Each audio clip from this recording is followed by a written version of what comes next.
Amit auto चलाता था। एक दिन बहुत काम होने की वजह से रात के 12 बज गए थे। अमित घर वापस जा रहा था, तभी रास्ते में अमित को एक सुंदर लड़की दिखाई दी। रुको रुको भैया, रुको। अरे मैडम, आप इतनी रात को इस सुनसान जंगल में क्या कर रही हैं? भैया, मैं इस जगह किसी को जानती नहीं हूँ, यहाँ पर नहीं आई हूँ। कहाँ जाना है आपको? वो उसे एक पर्ची देते हुए कहती है, मुझे इस पते पर जाना है। ठीक है मैडम।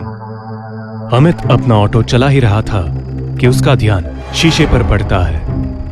शीशे में रूपा का असली चेहरा दिख रहा था। रूपा एक चुड़ैल थी। हे भगवान, ये क्या मुसीबत आ गई है? ये लड़की तो एक चुड़ैल है। भगवान मेरी रक्षा करे, मुझे बचा ले। भैया बस ऑटो रोक दीजिए, मुझे यही जाना है। हे भगवान रक्षा कर, भगवान रक्षा कर। कितने पैसे हुए?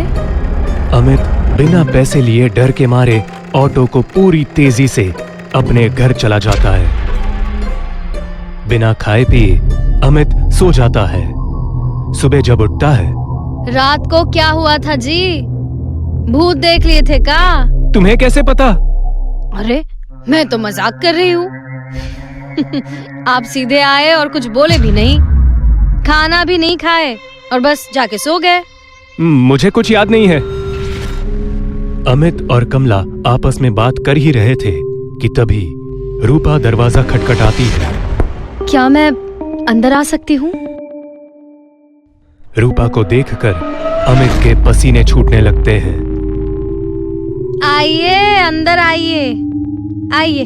इस मोहल्ले में मैं नहीं हूँ। भैया कल मुझसे पैसे लिए बिना ही वहाँ से चले गए। कोई बात नहीं। क्या हुआ था जी? आपके इतने पसीने क्यों छूट रहे हैं? गर्मी बहुत ज्यादा है ना, शायद इसलिए। हाँ हाँ। रूपा पैसे देकर चली जाती है। अमित और कमला आपस में बात करने लगते हैं। आपकी तबीयत ठीक है ना? तुम उस लड़की से दूर रहना, इसी में हमारी भलाई है। अरे ये क्या बोल रहे हैं जी आप? अमित काम करने चला जाता है। कमला रूपा से मिलने जाती है। अरे दीदी, आप यहाँ? हाँ, मैं सोची तुम नहीं आई हो, अकेले सामान की व्यवस्था नहीं कर पाओगी, इसलिए मैं यहाँ तुम्हारी मदद करने के लिए चली आई। बहुत अच्छा किया। वैसे आपका नाम क्या है? मेरा नाम कमला है। और तुम्हारा? मेरा नाम रूपा है। वैसे भैया बहुत अच्छे हैं, उन्होंने रात में मेरी मदद की थी। रूपा नाम बहुत अच्छा है। किसी चीज की मदद की जरूरत हो तो हमें जरूर बताना। कमला को वहां बहुत अजीब सी गंध महसूस होती है और वो घर आ जाती है। रात हो जाती है। अमित और कमला सो रहे होते हैं। तभी कमला को अजीब सी डरावनी आवाज सुनाई देती है। कमला खिड़की से बाहर झांक के देखती है तो उसे चुड़ैल दिखाई देती है। चुड़ैल? नहीं छोड़ूंगी, नहीं छोड़ूंगी। उठिए जी, अजी उठिए, देखिए ना बाहर कौन है। चुड़ैल, मुझे पता था यही होगा। अब कोई नहीं बचेगा, हम सब मारे जाएंगे। क्या पता था आपको? हाँ? कुछ नहीं, चुपचाप सो जाओ। दोनों सो जाते हैं। सुबह उठते ही अमित मोहल्ले के सरदार से बात करने चला जाता है। सरदार के साथ अमित का दोस्त सुमित भी होता है। अमित, क्या बात है, बहुत डरे हुए हो? सरदार जी, हमें कुछ करना होगा। हुआ क्या है, पहले बताओगे तब ना। हमारे मोहल्ले में चुड़ैल रहती है। कल रात मैं और मेरी पत्नी कमला दोनों ने उस चुड़ैल को देखा। चुड़ैल कुछ बोल रही थी? हाँ, बोली रात में जिसे देख लूंगी उसे छोड़ूंगी नहीं। तुमने जरूर कोई सपना देखा होगा। अरे हमारे मोहल्ले में कोई चुड़ैल नहीं है। सरदार वहां से चला जाता है। अमित और सुमित आपस में बात करने लगते हैं। अमित, हमारे मोहल्ले में एक नई लड़की आई हुई है, बहुत सुंदर है, वो हमें बहुत पसंद है। सुमित, तुम दूर रहना उस लड़की से। क्या हुआ, ऐसे क्यों बोल रहे हो? क्योंकि वही लड़की चुड़ैल है। तुम भी गजब का मजाक करते हो। मत करो विश्वास मेरी बातों पर, एक दिन पछताओगे। एक दिन सरदार रास्ते में जा रहा था तो सामने से रूपा को आते देख रुक जाता है। तो तुम ही हो नई लड़की? हाँ, लेकिन आप कौन हो? मैं इस मोहल्ले का सरदार हूँ। अच्छा, तो आप हैं सरदार जी। आपको यहाँ किसी प्रकार की मदद चाहिए तो हमें बता देना। मदद? वो तो तुझे चाहिए होगी आज। कुछ कहा आपने? कुछ नहीं, आज रात आप मेरे घर आइए खाना खाने। रात हो जाती है। अमित और उसकी पत्नी कमला सो नहीं पाते हैं। उन दोनों को अजीब अजीब सी आवाज सुनाई देती है।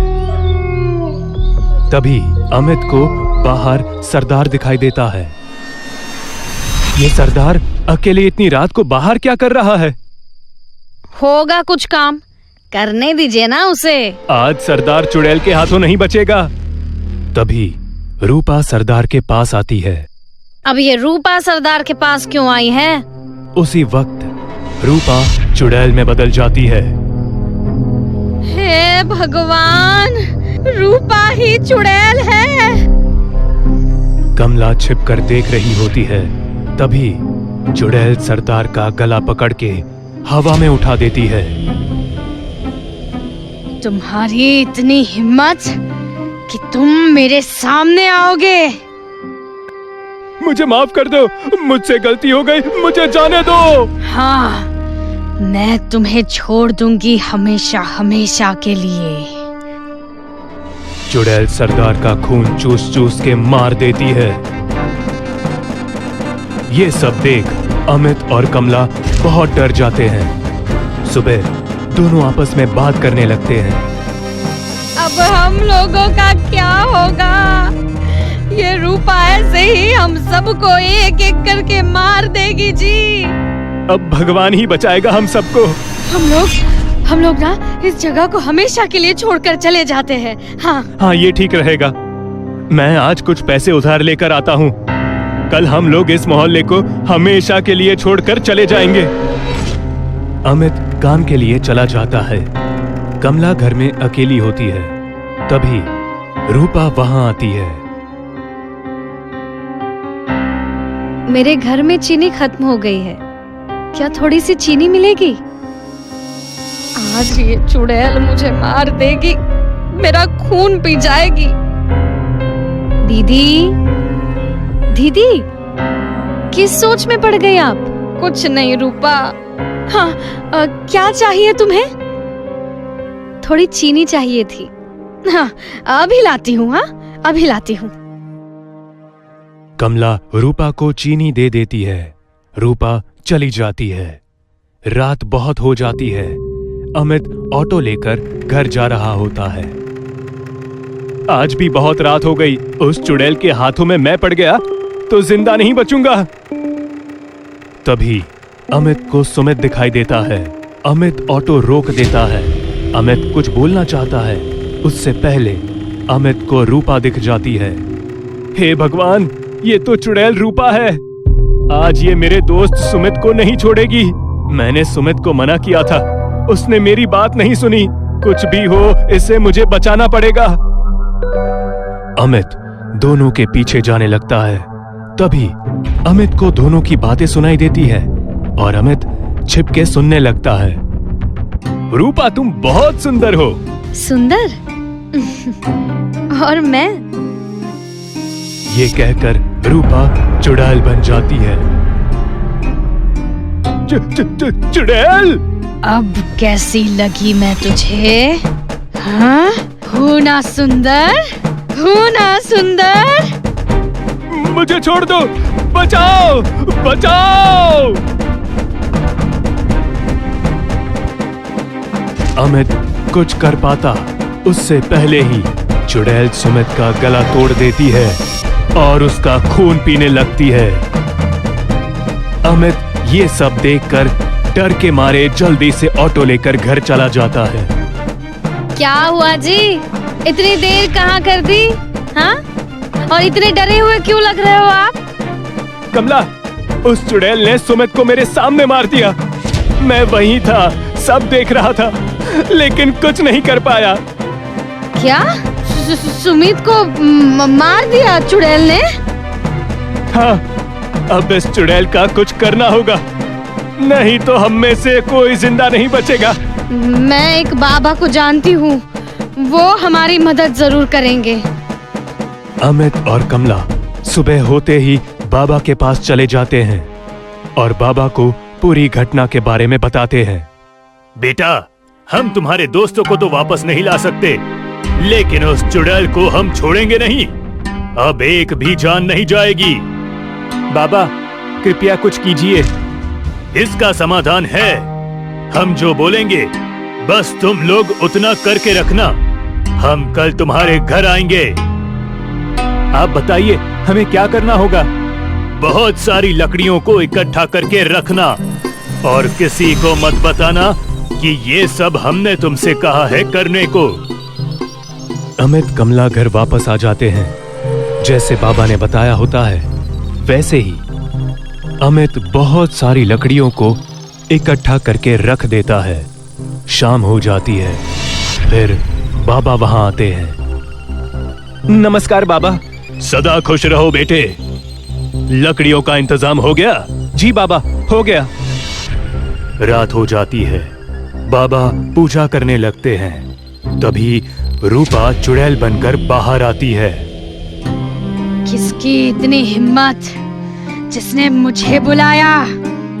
आज मैं उसका खून पी जाऊंगी। मेरी हिम्मत हुई। आज तेरा आखिरी दिन है, तो बता तेरी कोई आखिरी इच्छा?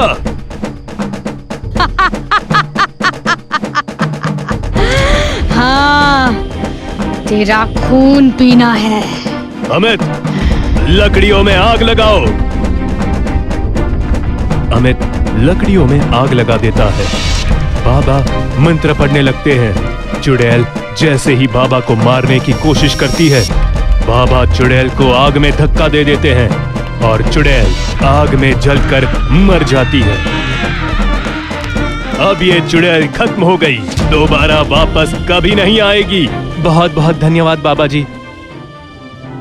उस दिन के बाद चुड़ैल दोबारा कभी नहीं आई। अमित और कमला खुशी खुशी रहने लगे।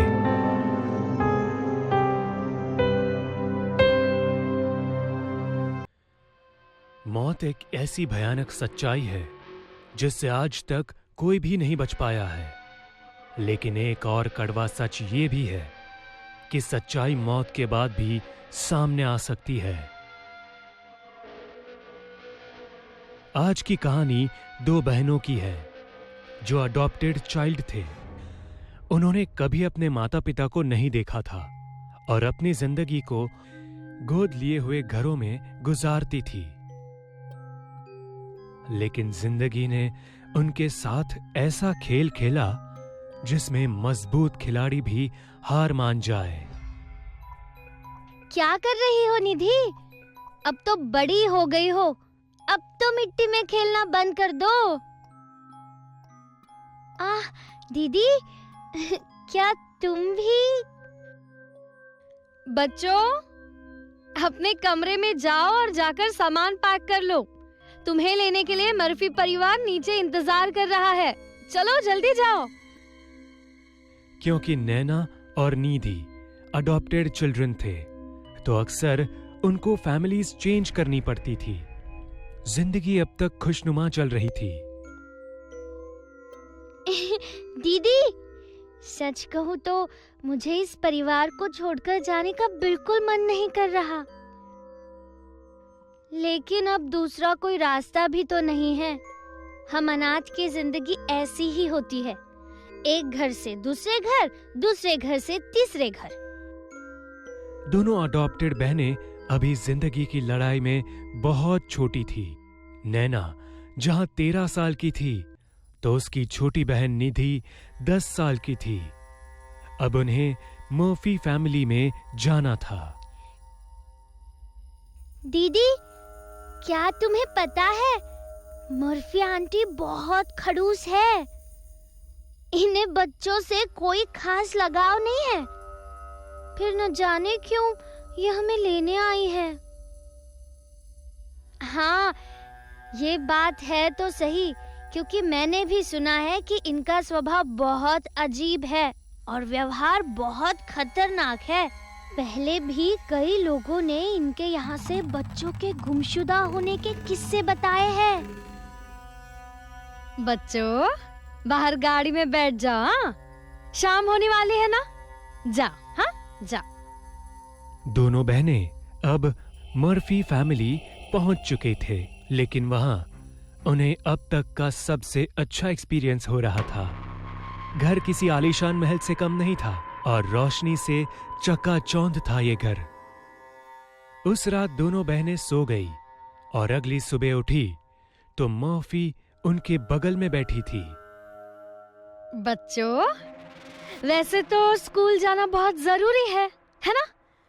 लेकिन मैं तुम्हें 2 रास्ते देती हूँ। हाँ, या तो घर के सारे काम करो या स्कूल जाओ। नैना को पढ़ाई पसंद नहीं थी, इसलिए उसने घर का काम करना सही समझा और निधि ने स्कूल जाने का फैसला किया। तकरीबन 1 हफ्ते बाद नैना, नैना, जल्दी से डाइनिंग हॉल पहुंचो, चलो। डाइनिंग हॉल पर बैठने के बाद निधि, तुम शुरू करो। आज तुम्हारा मनपसंद पकवान बनाया है। नैना, मुझे तुमसे बात करनी है। मुझे नहीं पता कि तुम्हारे पहले परिवार कैसे रहे हैं या उनकी क्या मानसिकता रही है, लेकिन इस घर में हम ईमानदारी को महत्व देते हैं और तुम जिसे अपनी बहन कहती हो वो सिर्फ तुम्हारा वहम है। ये तुम्हारी काल्पनिक मित्र है और इससे ज्यादा कुछ भी नहीं, समझी? और तुम अब 13 साल की हो। अब ये बचकानी हरकतें तुमको शोभा नहीं देती। मैडम, ये आप क्या कह रही है? क्या निधि आपको दिखाई नहीं देती? ये मेरी काल्पनिक या सपने की बहन नहीं है, बल्कि असली बहन है। आपने हम दोनों को अडॉप्ट किया है ना? नहीं नहीं नैना, मैंने सिर्फ तुम्हें गोद लिया है। मैं किसी दूसरी लड़की को नहीं जानती और निधि कहकर जिसे तुम बुलाती हो ना, असल में उसका इस धरती पर कोई अस्तित्व ही नहीं है। मर्फी की ये बातें सुनकर नैना को गुस्सा तो आ रहा था, लेकिन वो अपनी भावना को व्यक्त नहीं कर पाई और नाराज होते हुए अपने कमरे में चली गई। नैना मन ही मन में बड़बड़ाते हुए, क्या मैं पागल हूँ? क्या निधि जैसी कोई लड़की असल में है ही नहीं? ये सब मेरा वहम है। क्या मेरी इसी पागल और बचकानी हरकतों की वजह से पुराने परिवारों ने मुझे छोड़ दिया है? नैना अपने मन में ये सवाल कर ही रही थी कि तभी दरवाजे पर एक दस्तक हुई। दरवाजे पर निधि खड़ी मुस्कुरा रही थी। निधि, तुम मेरी बहन मर्फी आंटी है ना? वो मुझे पागल साबित करना चाहती है। वो कहती है तुम असल में हो ही नहीं, जबकि तुम हो। सच कहना, कहीं ये मेरा वहम या ये पागलपन तो नहीं है ना? सच बोलो। निधि की आंखों में आंसू होते हैं और वो बिना कोई जवाब दिए सीधा चलने लगती है और वो बेसमेंट के पास जाकर गायब हो जाती है। नैना बेसमेंट में पहुंच चुकी थी। तभी उसे भूरे बालों वाली और चेहरे पर बहुत झुर्रियां वाली औरत दिखती है, जो ठीक से देखने पर पता चलता है कि ये तो मिस मर्फी ही है। नैना को दिखता है कि मर्फी असल में कोई इंसान नहीं बल्कि एक नरभक्षिणी डायन है। तभी वो प्लास्टिक के थैले में से एक लाश को बाहर निकालती है।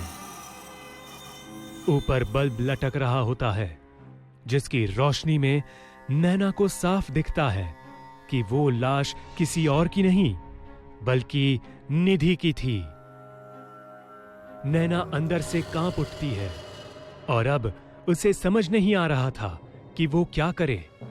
उसे बहुत डर लग रहा था और रोना भी आ रहा था, लेकिन अगर मर्फी उसे अभी इसी वक्त देख लेगी तो जाहिर है वो उसे भी मार देगी। नैना दबे पांव अपने कमरे में आती है और दरवाजा कसकर बंद करके रोने लगती है। अब तो वो और भी ज्यादा डरी और कंफ्यूज्ड थी। कुछ समय बाद वो नॉर्मल होती है तो वो ये सोचती है कि असल में पूरा मामला है क्या। असल में अभी उसने निधि की लाश को देखा, जबकि कुछ देर पहले ही वो निधि के साथ डाइनिंग टेबल पर बैठी थी। कहीं ऐसा तो नहीं कि मर्फी ने निधि का कत्ल कर दिया और अपने कातिल के कैरेक्टर को छिपाने के लिए निधि को अदृश्य साबित करने का ढोंग कर रही है। लेकिन अगर ऐसा है भी तो निधि उसे कैसे दिखाई दे रही है जबकि वो तो मर चुकी है। उसका सिर ये सब सोच सोच कर फटा जा रहा था। तभी उसने अपनी बगल में निधि को बैठा देखा, जिसे देखकर वो बहुत ज्यादा डर गई। दीदी, तुम डरो मत। ये सच है कि मैं मर चुकी हूँ और मेरा अब कोई वजूद नहीं है, लेकिन मेरी कातिल वो चुड़ैल मर्फी ही है। ठीक पिछले हफ्ते के शनिवार की रात को जब तुम बार्बर अंकल के साथ मेला देखने गई थी ना, तब मैं गलती से मर्फी आंटी के रूम में दाखिल हो गई थी, जहाँ जाने को वो सख्त मना करती थी। मर्फी आंटी के कमरे में उनकी असलियत थी, जैसे भूत के कॉस्ट्यूम, बड़े नाखून, सफेद बाल और खून की बोतल। मुझे मर्फी आंटी ने देख लिया और अपनी असलियत छिपाने के लिए उन्होंने मुझे धोखे से बेसमेंट में बुलाया और सिर पर रॉड मारकर मुझे मार दिया, मेरी हत्या कर दी। और वही मुझे एक प्लास्टिक के थैले में बांध दिया, जिससे किसी को मेरे बारे में कभी पता ना चल सके। इतना बताकर निधि वहां से गायब हो गई। यानी कि नैना को अब पूरा माजरा पता चल चुका था। उसे बहुत रोना आ रहा था क्योंकि उसके और उसके बहन में एक बहुत मासूम रिश्ता था, जिस वजह से निधि की आत्मा मरने के बाद भी उसे दिखाई देती है। नैना ने सोच लिया था कि अब वो किसी भी तरह से निधि को इंसाफ दिलाएगी और मर्फी को सजा। इसलिए अगली सुबह होते ही वो तैमूर अंकल के घर गई और उन्हें जाकर सारी बात बताई। तैमूर वही शख्स था जिसने इनका सेटलमेंट मर्फी फैमिली में कराया था, लेकिन इसके बावजूद तैमूर भी मर्फी की असलियत से अनजान था। शाम को नैना तैमूर और पुलिस वाले को लेकर मर्फी हाउस पहुंची और उन्हें बेसमेंट में उस लाश को दिखाने के लिए ले जाने लगी। बेसमेंट में पहुंचते ही जो उन्होंने देखा वो देखकर सबका दिल दहल उठा। उन्होंने देखा मर्फी फांसी के फंदे पर झूल रही थी और अब उसका असली चुड़ैल वाला चेहरा भी साफ झलक रहा था। वो 200 साल की बुढ़िया नजर आ रही थी। अब तो मर्फी ही मर चुकी थी, तो अब इसके आगे क्या ही हो सकता था। लेकिन नैना ने निधि को मर्फी के झूलते लाश के बगल में मुस्कुराता देखा। नैना समझ गई कि इस चुड़ैल की इतनी भयानक मौत कैसे हुई। इसका कत्ल निधि ने ही किया। वो आखिरी बार था जब नैना ने निधि को देखा। उसके बाद निधि का दाह संस्कार हुआ और फिर निधि कभी भी नैना को नजर नहीं आई। मर्फी का अंत भले ही दर्दनाक हुआ, लेकिन उसने एक मासूम से उसकी जिंदगी छीन ली, 2 बहनों को हमेशा हमेशा के लिए जुदा कर दिया।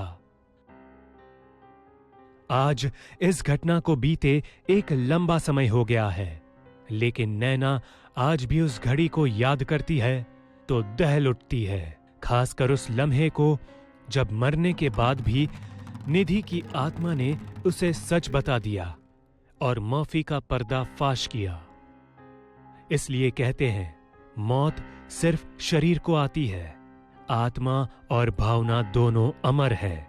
अगर रिश्ता और प्यार पवित्र है तो मौत के बाद भी आपका प्रेमी आपकी रक्षा करेगा और आपके साथ रहेगा।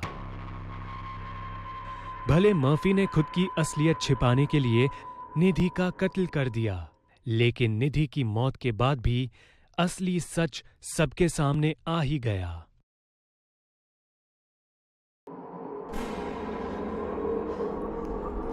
माँ, माँ, वो देखो ना, वो कितना सुंदर कंगन है ना। चलो ना माँ, लेते हैं। हाँ, कंगन तो बहुत सुंदर है और कीमती भी, लेकिन बेटा ऐसे रास्ते में पड़े किसी भी वस्तु को हाथ नहीं लगाते। न जाने किस सामान के साथ कौन सी बला तुम्हारे साथ चल दे। माँ, माँ प्लीज उठा लेते हैं ना, मुझे बहुत पसंद है ये। कितना सुंदर है ना। अरे बेटा, बाजार से दूसरा ले दूंगी, इसे रहने देते हैं। नहीं माँ, मुझे यही वाला चाहिए। माँ मुझे चाहिए, मुझे यही वाला चाहिए। बच्ची की जिद के आगे उसकी माँ को झुकना ही पड़ा और फिर अंजलि ने रास्ते में पड़ा वो कंगन उठा लिया और अपने बाएं हाथ में पहने बड़ी खुशी से नाचने लगी। ये मेरा नया कंगन, मेरा नया कंगन। ये ठीक उसी रात अंजलि अपने कमरे में सो रही थी जब उसके बाल अपने आप हवा में लहराने लगे।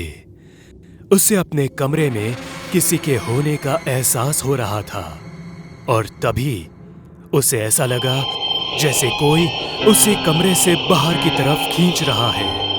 इतना अनुभव होते ही अंजलि तुरंत नींद से जाग उठी और रोने लगी।